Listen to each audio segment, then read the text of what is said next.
Bonsoir, merci d'être là ce soir avec nous, aussi en streaming. On accueille aujourd'hui des invités qui viennent de Politecnique de Turin, qui collaborent aussi avec nos collègues à l'IRCAM et qui vont nous présenter un projet artistique que Marco Liuni va introduire. Bonsoir. Bonsoir à ceux qui nous suivent aussi en streaming. Et c'est un grand plaisir d'accueillir nos collaborateurs et amis du Politecnique de Turin, mais aussi Stefano Gervasoni et Luca Morino, qui lui vient plutôt du Conservatoire de Turin.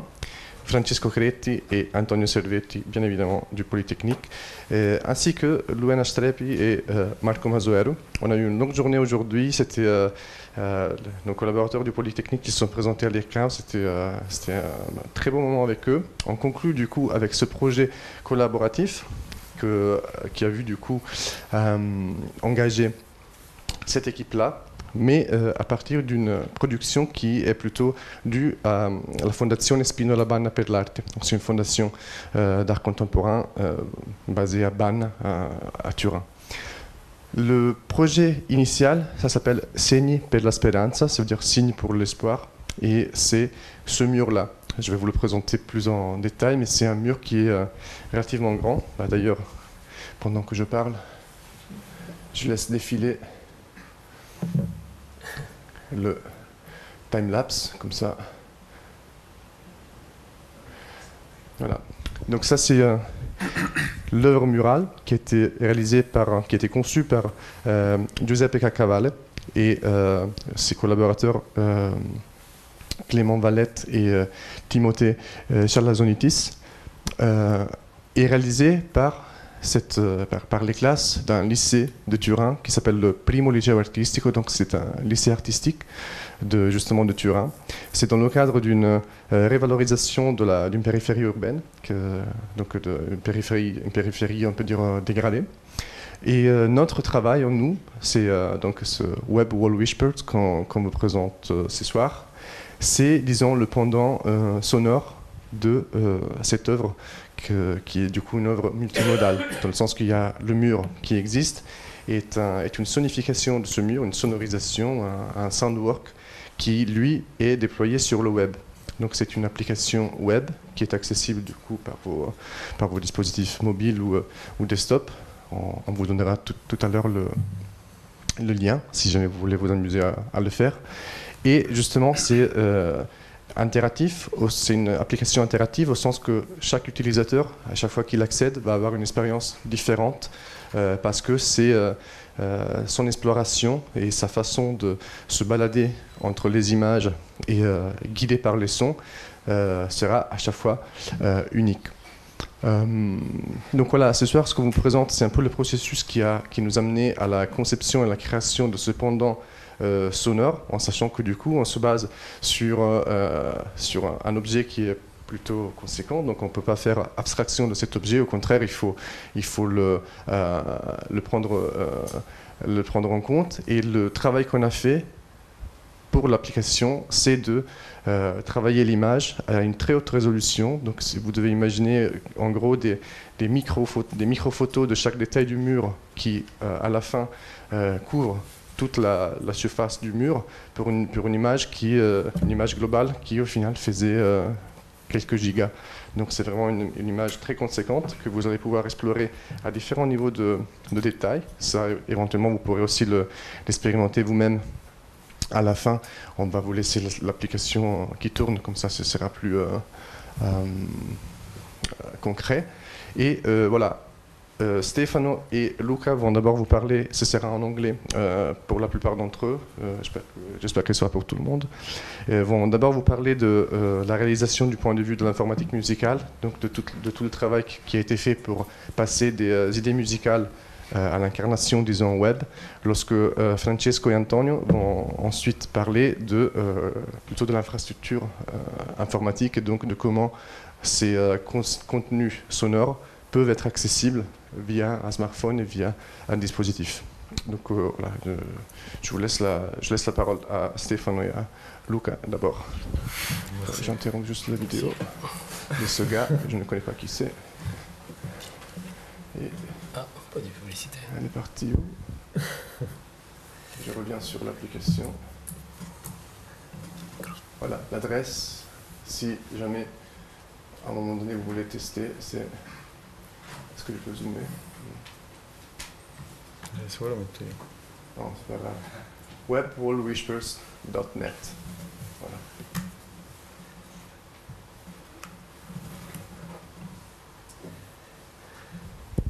À vous la parole. Alors, bonsoir, moi, je parlerai en français. I will speak in English.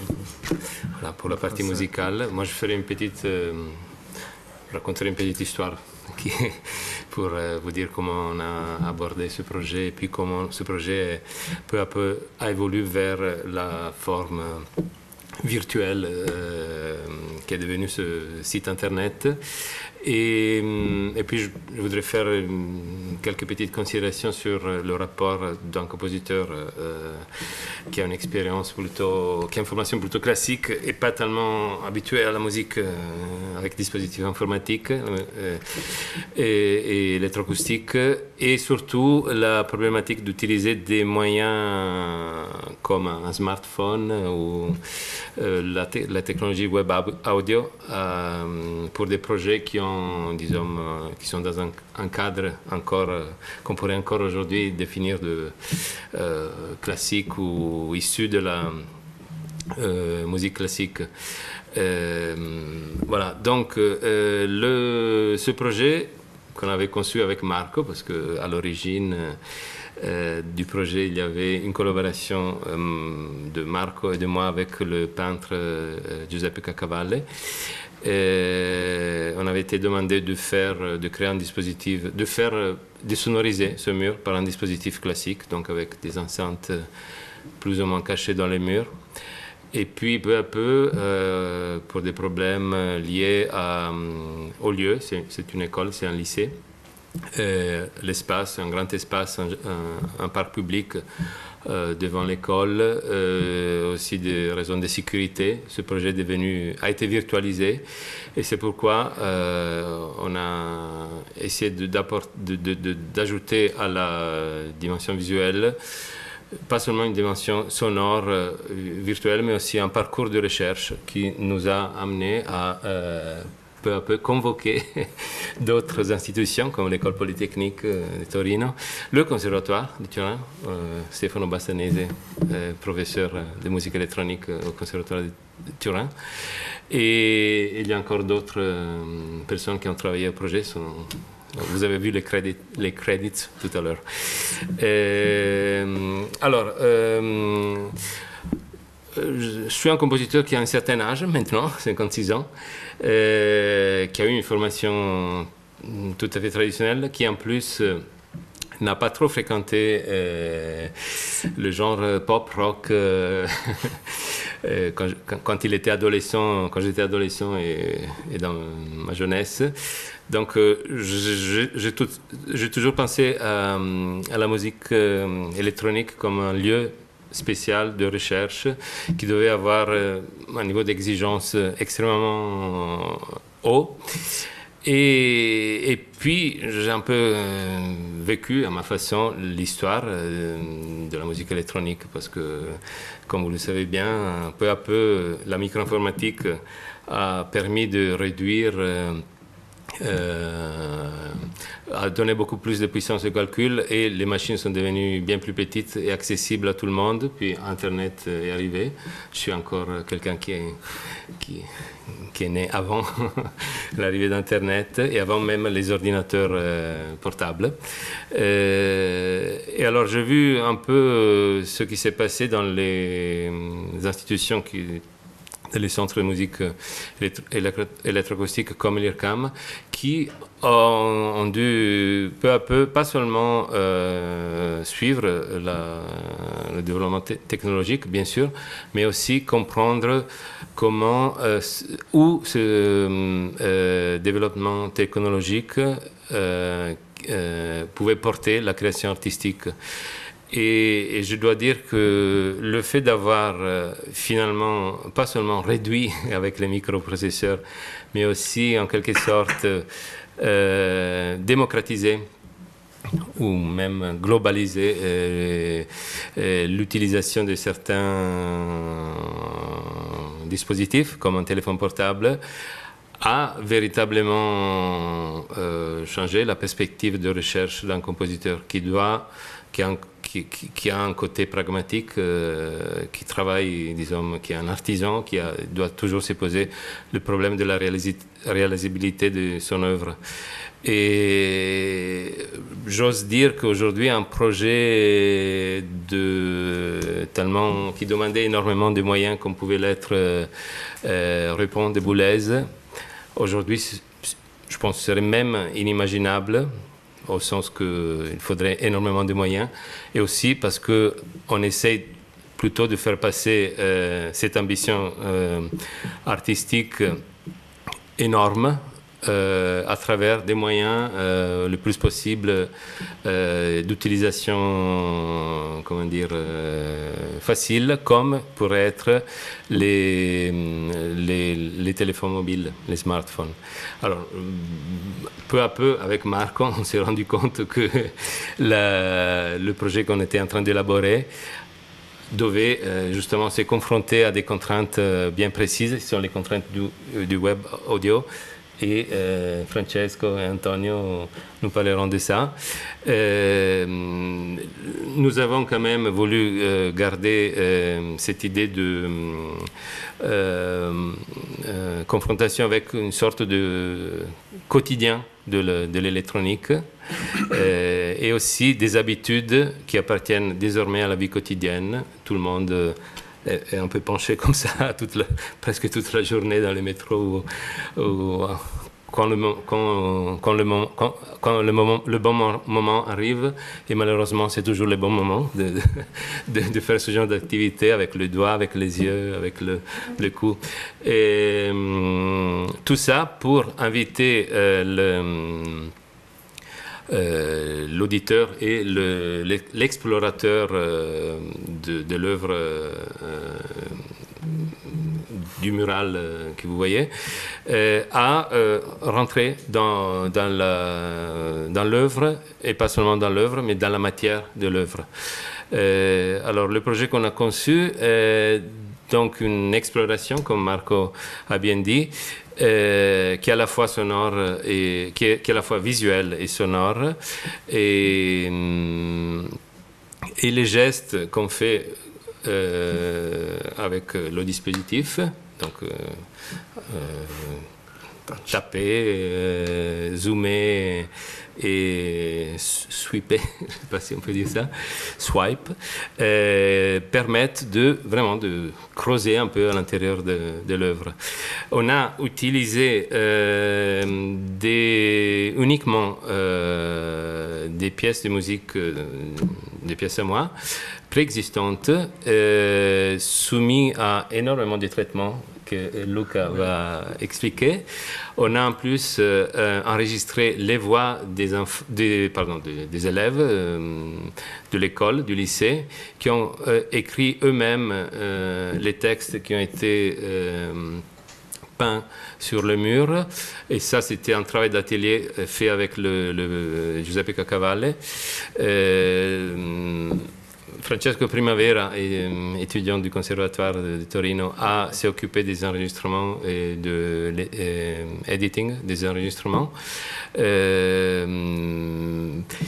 On a aussi enregistré les bruits du travail sur les murs. Donc, d'abord, il y a eu une phase de nettoyage, parce qu'il y avait des graffitis préexistants, graffitis urbains, qui ont été effacés, qui ont été éliminés.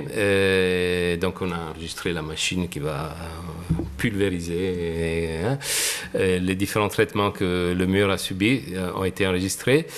Et donc les mots ma musique et ce bruit de travail assez, disons, matériel, quotidien, le tout a constitué le réservoir de sons qui sont mis en œuvre d'une façon que Luca va expliquer. Et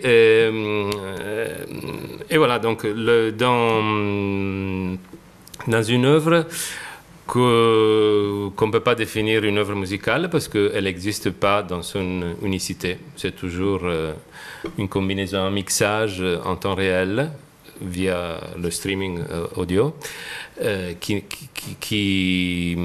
peut pas être solidifié et constituer une œuvre électroacoustique pour dispositif, pour bande. Au contraire, chaque explorateur, chaque utilisateur suit le parcours visuel pour créer sa pièce de musique. Et puis on s'est même aperçu que au fur et à mesure que ces gestes d'exploration qui comportent aussi un plaisir ludique, parce que je crois que dans tout utilisateur de téléphone mobile, le fait de caresser, de faire des petits pincenettes de temps en temps apporte aussi un côté ludique. Alors tout ça permet peu à peu d'oublier un peu l'aspect visuel. Et on a presque l'impression de jouer dans le vrai sens ludique du terme, avec un instrument qui est cette sorte de mixeur qui permet de combiner des sons dont la provenance est un peu mystérieuse. Bien sûr, en rapport à l'image, parce qu'il y a, on a sélectionné des fragments des pièces par rapport à un nombre de critères qui pouvaient, à ma façon de voir, assurer une correspondance entre les sons et l'image. Mais après, la forme et surtout la texture polyphonique qui va être construite, elle est totalement dépendante des actions de l'utilisateur. L'utilisateur peut donc rentrer en profondeur et arriver au 5e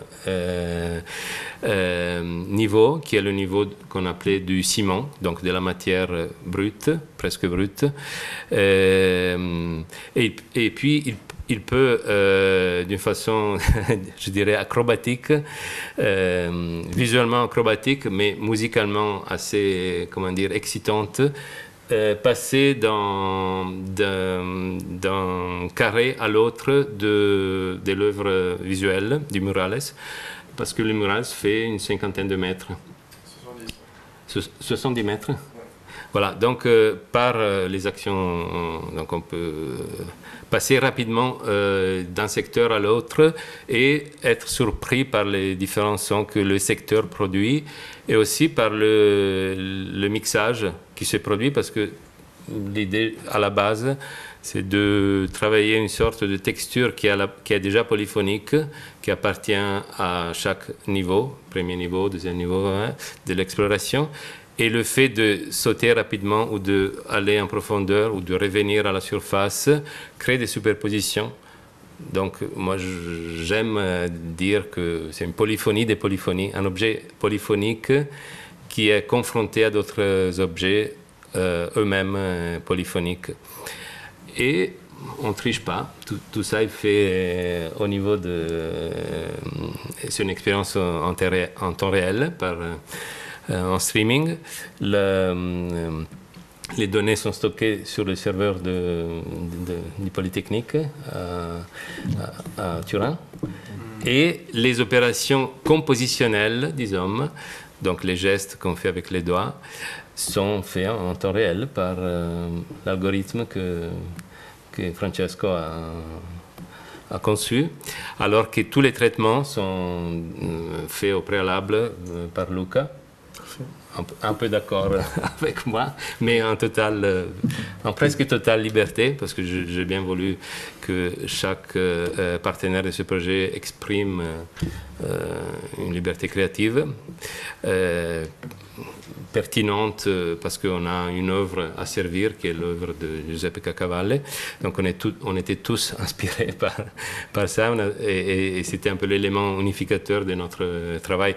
De mon côté, il y avait donc ce réservoir de sons tiré de mes pièces, le matériau qu'on a enregistré, Et le travail de Luca qui a permis de les traiter, de les combiner, donc de faire parler une machine ou de faire parler une pièce de musique qui avait une vie à elle et de la rendre vocale par le mixage avec la voix. Et puis pour ce qui est de la forme, donc l'algorithme de Francesco. Ah bon, alors je te laisse la parole pour parler un peu plus techniquement de la musique. Yeah, thank you, Stefano. My role in this project was to develop the electronic sound, as Stefano said before. Actually, another interesting thing I noticed is that I play a role in which I would interpret the Stefano, the composer thought, and understand the instrument that Francesco was developing, and try to find some interesting match in this kind of thing. So, as Stefano said, we just use only some instrumental material recorded from Stefano pieces, some soundscape record from the music creation, and some and the text and the voice of alumni from the school. The idea was to create this 5-layer instrument in which we can just no, that's another one. Sorry.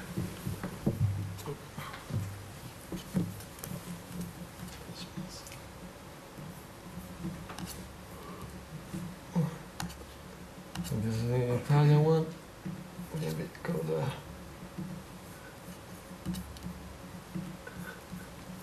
Here we are. Just to create these 5 layers, in which the idea was to go inside the wall. So the technique that I used to generate all the sound pieces are from the concatenative synthesis. For example, for the first layer, I used the cathartic instrument. 2 are granular synthesis. So the idea was I go nearest all layer that give me nearest to the wall. I use a sort of little sample and I combine it. Another idea that it was a compositional idea was to have a sort of fade in this deepening going from an instrumental texture to a simple voice texture, and then another completely electronic texture. So this kind of synthesis helped me to structure this thought. The other thing was about what can we do with this web application, because there's a lot of features that we have to improve, and also to try a way to have a different experience in each layer. For example, as Stefano said, some polyphony of polyphony in polyphony. So, for example, there are 5 layers. The first, the third, and the fifth are the main one, and the other 2 are some intermediate layer, I can say. And each layer, not actually each layer, but in a lot of layers, we try to find different solution to create a quite different experience in a certain way. And we can go deeply in this argument with Francesco. Talking a little bit more about sound generation, just working with on Max with these three instruments that allowed me to make this sound. Another interesting idea I developed with Stefano is just to have a sort of score for these electronic instruments. So something that I can write in a certain way, listen to, and then change parameter, and then retry and have a real score of a soundtrack, and that soundtrack will be mixed together during the exploration. For example, where is the other one? This is a little patch that allows me to talk with the Qatar via OSC, and I can define some parameter of the concatenative synthesis to create a layer. We have some preset, and it's a very simple patch, but I find it very, very useful in my work on musical generation. This is actually an hybridator. For the other two instruments, I work with two main libraries in Max that are Bach and Mubu. And the idea was to have an instrument in which I can control and write in this case is a concatenative synthesis that allows me to make an hybridation between two sound sources. And this is, for example, I used this instrument to make sound for the third layer, in which voice come out from a sort of from texture. From instrumental texture. And the last one is just a granulator instrument from Mubu. Another important aspect that I have to say before to leave Francesco explain you the rest is that this application all the audio was in part pre-rendered, in part real-time rendered in binaural listen mode. Binaural encode. So there's another instrument in which for certain track that we use to meld together this sound in this layer, I spatialize this sound. Maybe later you can listen to this sound from the wall, or if you want to see some example, I'm here. I leave the Francesco go on. Goes on. Yeah, thank you. So I'm going to explain how we designed and developed the web application.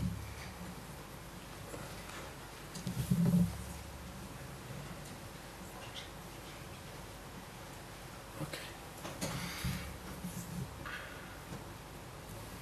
So me and Antonio started from the concept of an application that needed to be light and flexible, despite the big amount of data that contained, just to have some numbers. It's in total it's more than 1 hour of music in 17 tracks that has been segmented in 1,300 more or less segments, and we have also 36 section sounds that are are triggered when the user performs an action, as for example a click or a zoom in. And this is about the sound. And the picture, as you could see, is a huge mural artwork. So the photographer Guido Soardi did a really good job taking more than 100 pictures and stitched them together to form the whole image. But this was like more than 4 gigabytes, and as you can imagine, you cannot stream that kind of file all in once.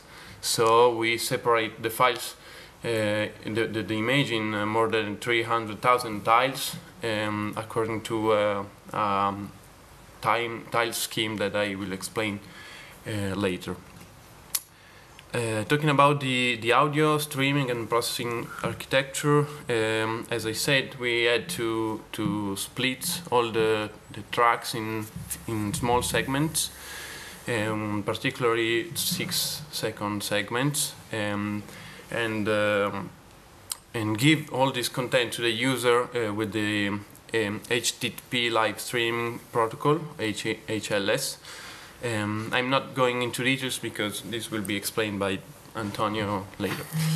But just to have an overlook, this architecture works in order to be more flexible and as possible. So the audio segments are provided to the user only when he falls in an area that we designed to contain this kind of sound, and so you don't need to download all the sound content of the application before you start navigating, but you can start navigating and the application will take care of what part of the audio content to stream to the client side. We use the web audio API in the client to perform all the filtering and processing needed to provide a good and pleasant experience, such as crossfades between tracks and reverb and binauralization, as Luca said, and all this kind of stuff that is contained in web audio API. We could combine the use of streaming and web audio through the use of media stream source, that is a wrapper that can grab the streamed audio and bring it inside the web audio API graph, and so you can use it as a normal a normal audio source. And so this architecture extends the possible interaction of the user with the amount of the audio material we had, and it's also possible to pick a small portion of audio from the total, depending on the portion of mural that the user is observing in that moment. In the same way, the image structure works with small images, in particular 256 pixels square tiles, according to the TMS scheme that it's a standard. It creates a pyramid of images. And so basically the first layer contains only one image. We didn't use the first layer because it's one image of the whole mural artwork of 200 pixels. It's like very small, and so we started from the 10th layer, if I remember well. And but the concept is that you go down deep the image, and you download the number of tiles that you need to visualize that part of the image with the correct resolution. So you don't download the whole mural artwork, but you wait. If you explore all the artwork and you go down to all the possible zoom layers, you will download all the data. So it's 4 gigabytes of data, but it never happens, and so this allows us to be very, very flexible and very light. So it can be done also on mobile devices and on low performance devices. So talking about the more creative stuff, this is how we design to integrate the sound material, so the pieces that Stefano and Luca provided to us inside the image. So one of the main goals of this application was to create a sort of sound map in which every part of the mural contained a different soundscape. So the user could explore and go through all the zoom layers and find a different soundscape in each part. So we designed a virtual, what we can call a virtual speaker system that is basically a map of coordinated, and each speaker has a ratio, and the user-centered view decide basically which speaker can be activated and which one remains in silent. So this purple circle, we call it the play area, and is basically the area of the mural that decides what speaker plays.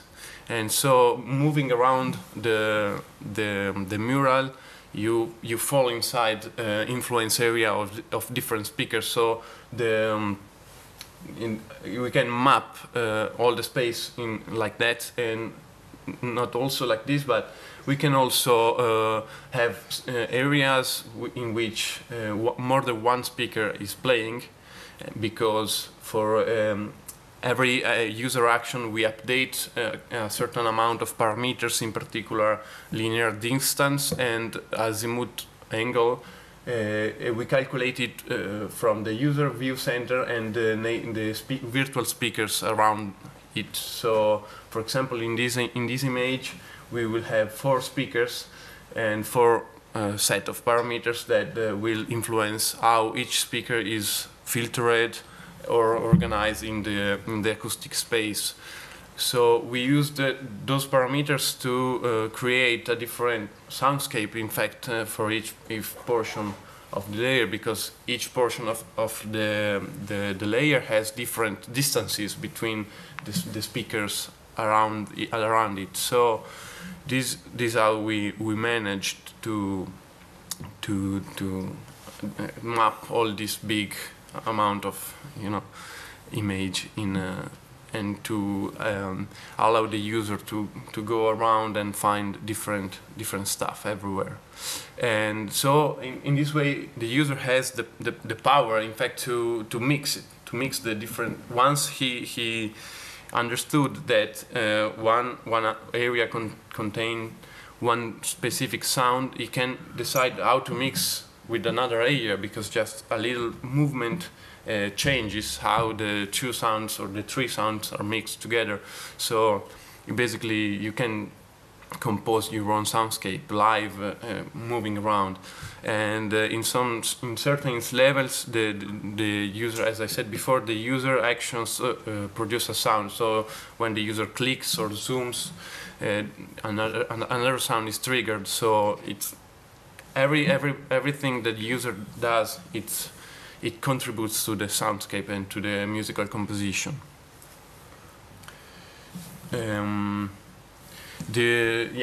So as I said, this is the core. The image viewer is the core of the interaction design. So we started from I forgot to mention that the navigation is managed by an open source framework. It's called OpenSea Dragon, that is made for deep zoom images or kind of application like this.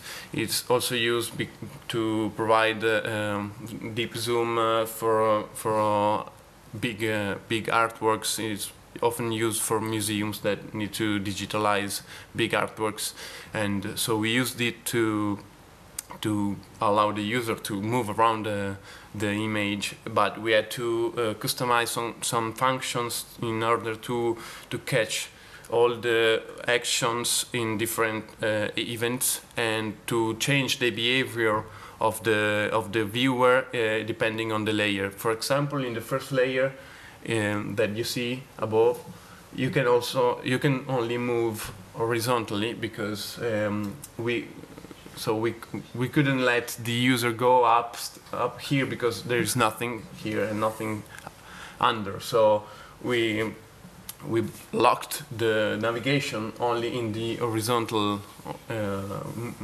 axis, and this just forced the user to explore the spans.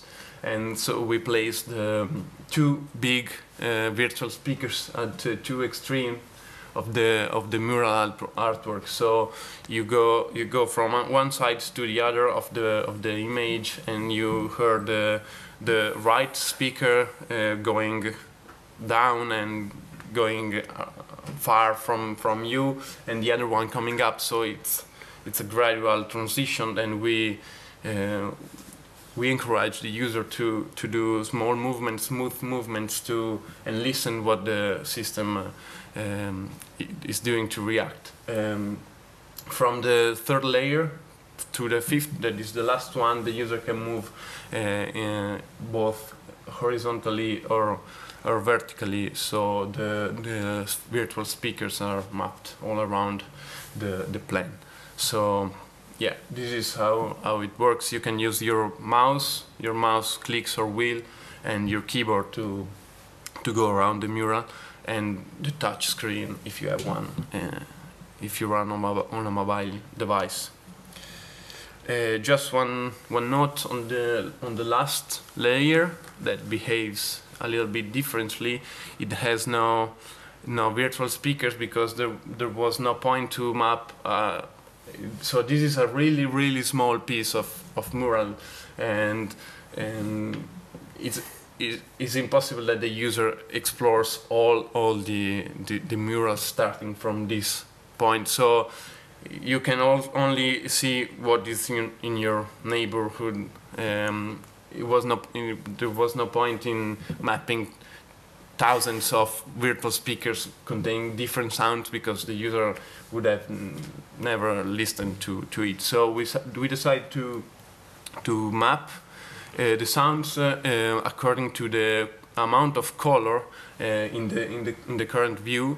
So there are only 4 possible sounds because there are only 4 main colors in the painting, and each pixel, not each pixel because this led to performance issues, but 1 out of 100 pixel is compared to a matrix of color, and we decide that the pixel is closer to the brown, the yellow, the gray, or the light blue, that is the 4th color. And so we calculate a percentage of colors present in the view, and then we just set the gain, the volume of these 4 sounds to this percentage. So in this example, the sound, the brown sound, so this the piece that is assigned to the brown color would have the gain more or less 0.5.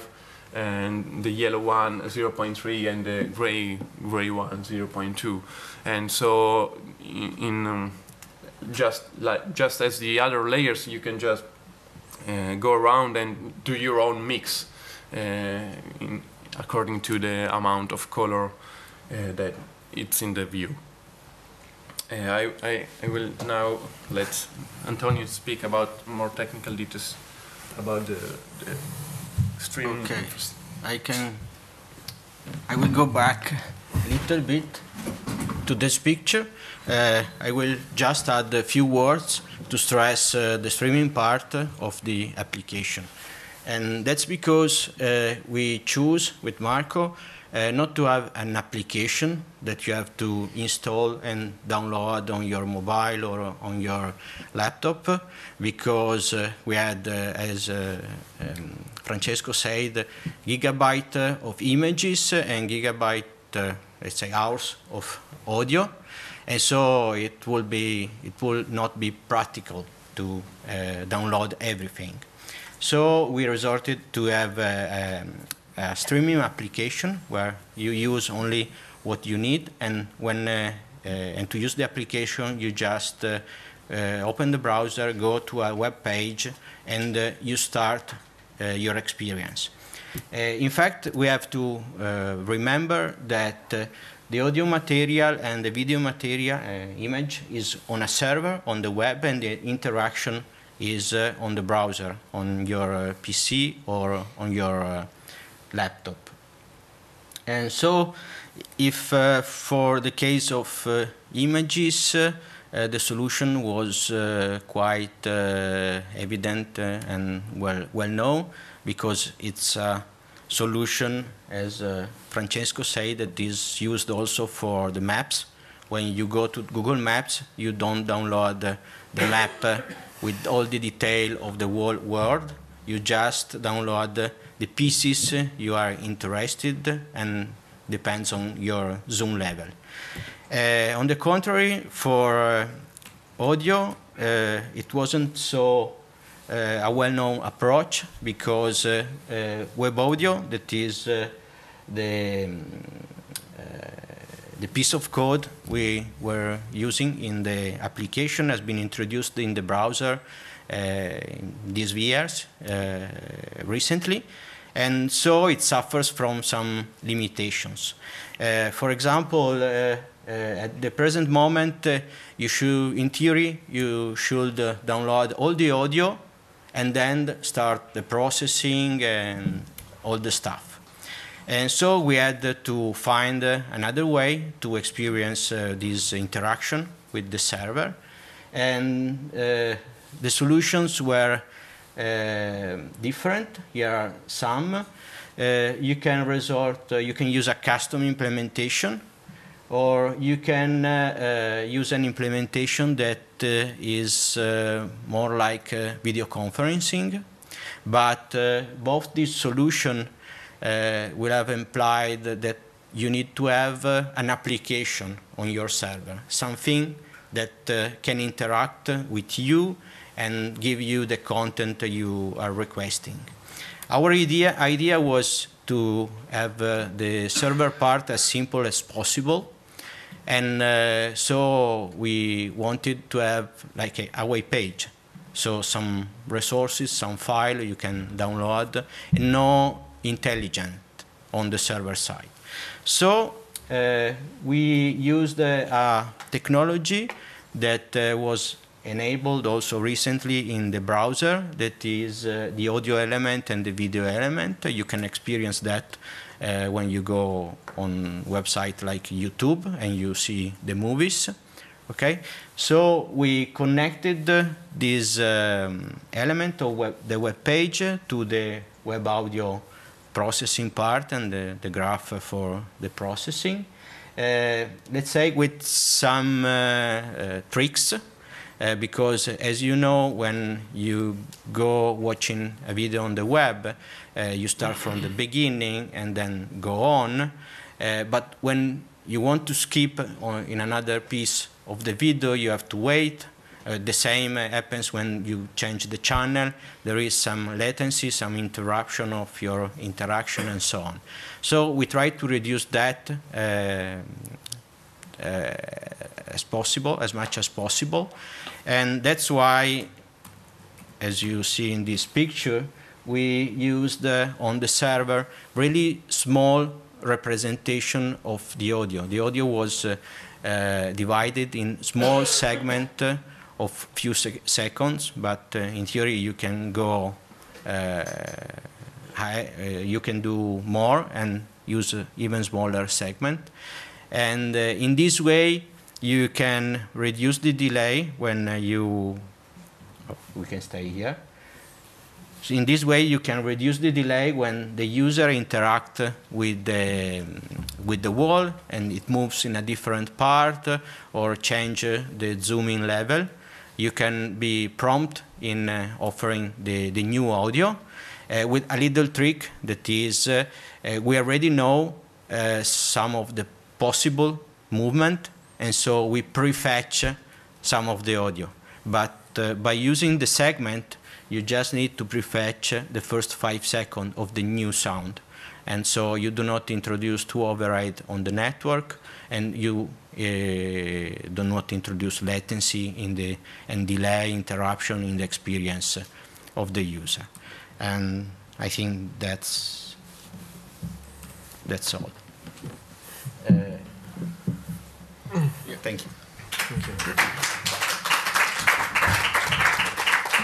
Just forgot to add that the application is open source, so if you're interested in the code, you just go to the address and there is a small Bitbucket logo on the corner, so you go to the repo and see all the code. Or if you have any feedbacks or suggestions, just write us and nothing. Thank you. Thank you. Yeah, so maybe we have a little bit of time for questions, I think. Just would like to conclude saying that you can imagine how funny it was to work with such a team, because you go from the crazy composer to the super geek guy. So it was a really good time, and this has been possible thanks to the even vision of the foundation that let us do this, trusting, because they weren't really able to understand in details what we were proposing, but they were okay with that. So I propose you to have questions if you wish, and then I will just do a little demo of the application, because it's maybe worth it to listen to a little bit of sound. Maybe first demo and then okay. So then I will let this run on the desktop, so that if you want to test it, you can come up and test it. No, that's fine.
So on and so forth. So if you have any question.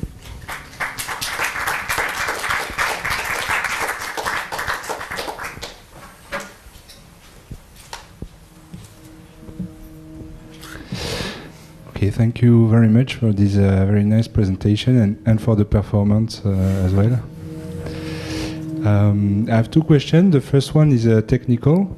As on one sound design side, you've been using grains of sound, and on the rendering side, you've been also using grain of sounds. I wonder whether it should have been a good idea to think to try to make all this in the web, even the sound design part, meaning that this would have been the instrument for the composition as well. Or if it makes sense to kind of distinguish between the creation of materials and the diffusion of the sounds. And the other question is maybe more artistically related. So could you please tell us more about the connection between the wall and this idea of layers and the way you make both the sound and the picture speaking to each other?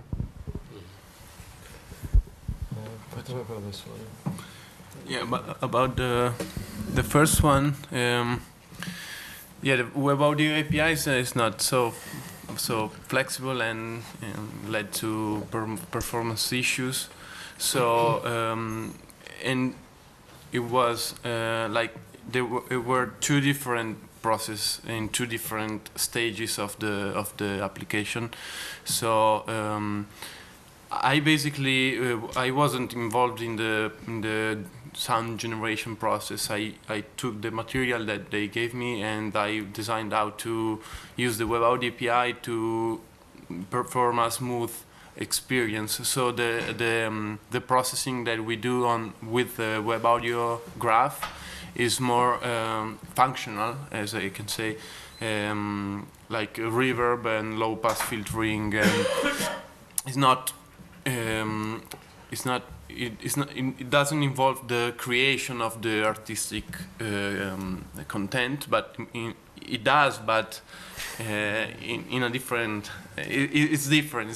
So it allows the user to be part of the composition, because every action influence how the sound is processed, but it's more like, so I am in this point of the mural, so I will hear this sound, and I'm starting from the fact that the sound that are inside the speakers are fixed, are like that. I don't, you know. Yeah, your question. It's more sound design based. Or yeah, I don't manipulate the nature of the also sound. Also because there's a lot of process involved in sound generating, and we are not able to do that in web audio. Not yet. It was very, very interesting, and we can do that, but not in real time. So, for example, I think I use a lot of power of Max to do that, and web audio could not. For now, I think could not. We thought also about that possibility, but it was not. Not possible now at the moment for what we know. And about the artistic aspects, but not only, we were asked by the commissioners, Fondazione Spinola Banna, to respect one major constraint that was having a sort of author.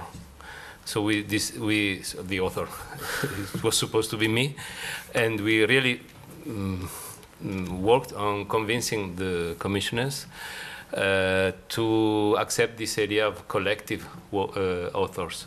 And this is something I'm working on together with Marco, and we try to develop other projects according to a common reflection we are doing. That's why I started very far from when I introduced the work, talking about Boulez and heavy technology. Now technologies are so light and so spread and so common use for everybody, that maybe we should try to work not simply doing something easy, because there are technologies supposed to make our life more comfortable, easy, and playable, but also to work on these constraints in order to reverse a little the process.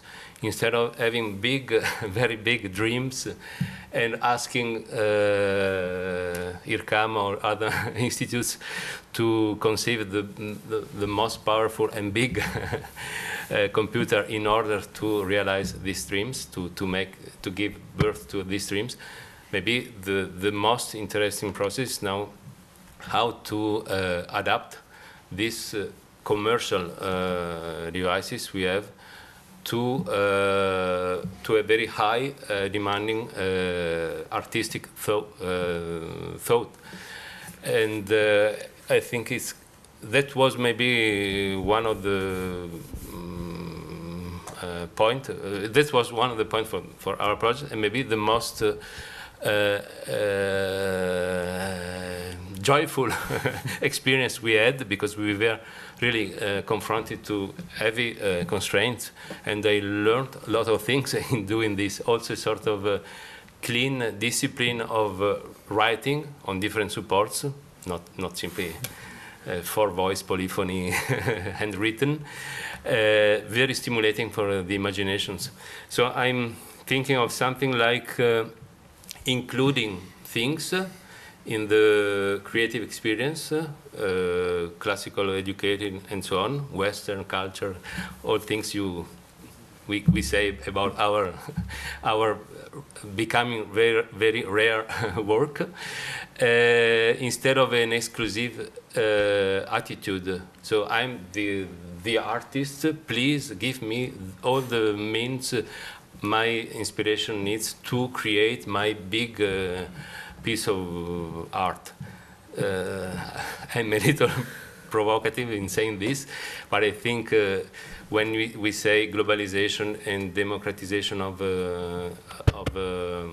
technology, this for me doesn't mean easy access. Doesn't mean easy doing work for an artist. On the contrary, high level of conception, but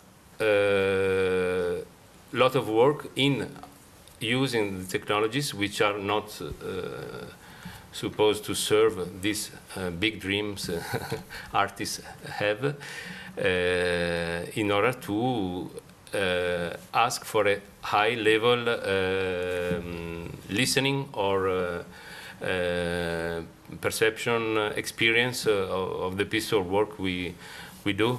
So I think there's something artists and of course institutions like IRCAM can think on, is how to use democratic and commercial tools, globalized, etc., without banalizing the art experience we can do through these means.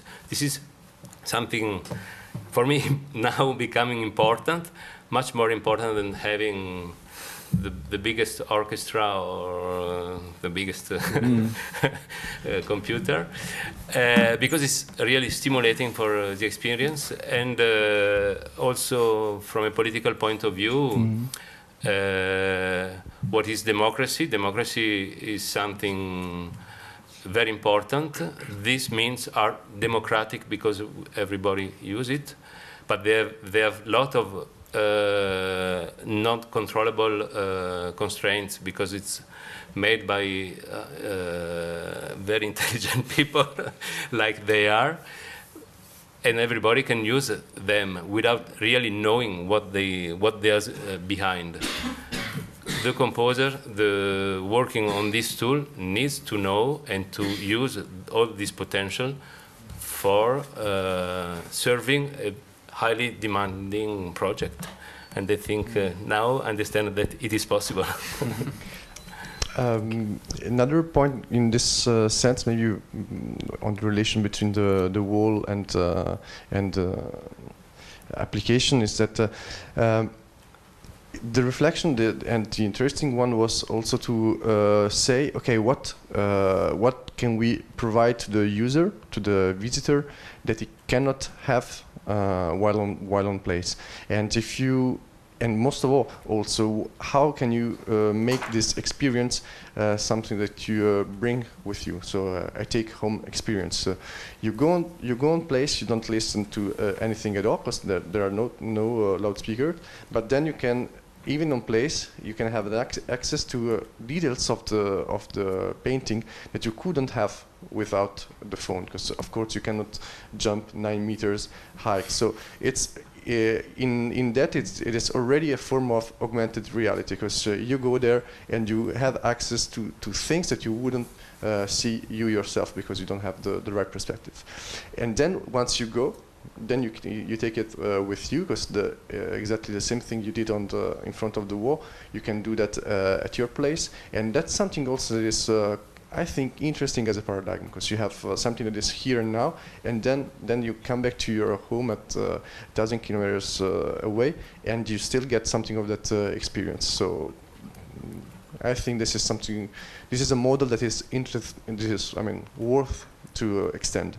And about extension, indeed, as Francesco said, not only the code for the web audio, but also the work of Luca, so the Max patches and so on, are given for free. So Max, of course, is not open source, but they are given for free in a repository that you can access by simply clicking on the contents page on the website.